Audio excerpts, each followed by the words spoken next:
are being surveillance priced. I'm starting to see more and more videos on here. Here's an example. The price you see on the shelf may not be the same by the time you get to the register, and may be a different price from someone else. Same store, same item, a different price for you specifically. What you talking about, Willis?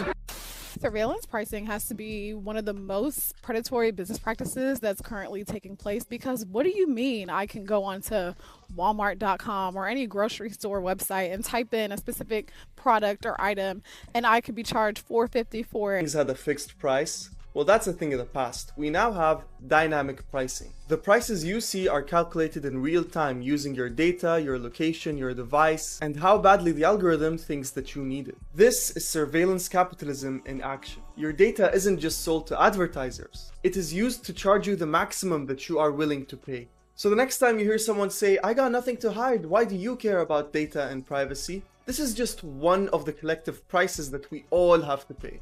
Be sure to always use a VPN and incognito whenever you're buying something, and if you can't go around dynamic The price, shelf may not be the same by the time you get to the register, and may be a different price from someone else. Same store, same item, a different price for you specifically. So what is surveillance pricing and how does it affect your wallet? Here's what's happening. So you know how a pushy car salesman sizes you up before quoting you a price? Well, surveillance pricing is just that, but automated, invisible, and running across hundreds of stores all at once. Retailers collect your location, browsing history, purchase history, and even what you left in your cart without buying. The goal? Figure out how much you'd pay for an item and then charge it. In 2020, for convenience, I still end up going to the stores that have the digital ones.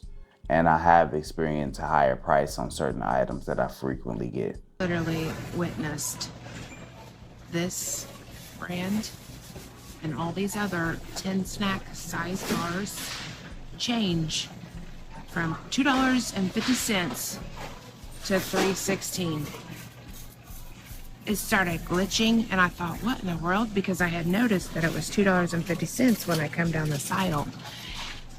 And next thing I know, it says $3.16 and I see this one glitching and I see this one glitching. And I knew that it was $2.50 and now it is $3. These price tags started updating right in front of me. This is crazy, dude. Oh my god, that cup went up in price. I wish I would have... I had to, like, get my camera going, right? So there was a delay. Dude, this was under $2. I don't know, I don't remember exactly. Maybe it was like $1.98, now it's $2.18, but like... Oh, wait, did that just go down? Wake up that they are being surveillance priced. I'm starting to see more and more videos on here. Here's an example. This creator, Chris the producer, is talking about the surveillance pricing that Uber, JetBlue, Instacart, DoorDash, Target does. Now, Amazon has said that they don't do it, but that's not exactly true because we've tested it in my household. We all ordered the same thing, coming to the same address, and we all got different prices for it. So that's BS in my opinion. So I wanted to show you something. So if you go to Amazon and you... Really crazy, but I stopped signing up for loyalty programs with companies because of surveillance pricing. And if you don't know what surveillance pricing is, it is essentially when companies use your personal data, like browsing history, location, even how long you hold your phone on for, what you buy, to charge you a different price than they would charge someone else for an identical product. And the Washington Post recently did an investigation that found that loyalty programs actually lead these companies to charge you more for that product because they know your purchase history and know when you are likely to buy something.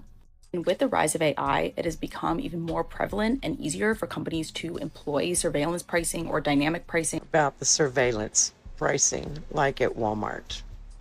How is it supposed to work? People are saying that if you walk up to it, it could give you a different price because it thinks you're worth more money or whatever. But then how would the register know that it changed the price just for you? How is that supposed to work?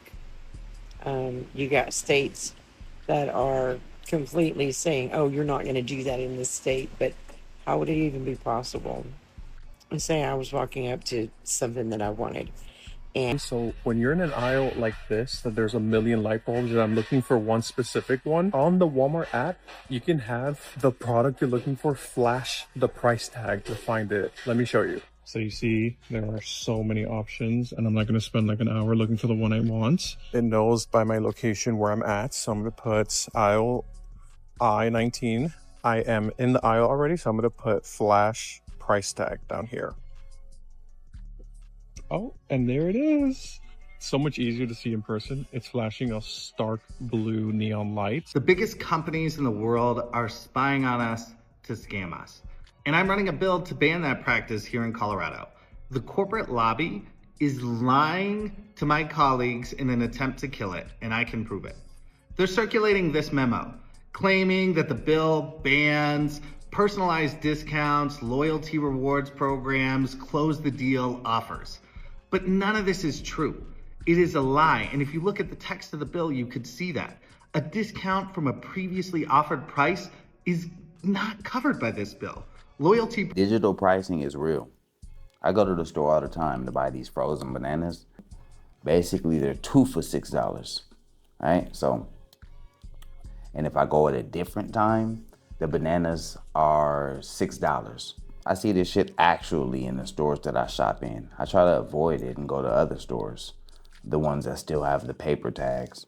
Those are the ones that probably are gonna get most of my business because of not being able to switch it instantly. Now, they got people working in the stores and they can easily switch it on that same hour, pivot those prices for those certain items that sell more, but to do it individually is probably gonna be a lot harder. I'm fresh.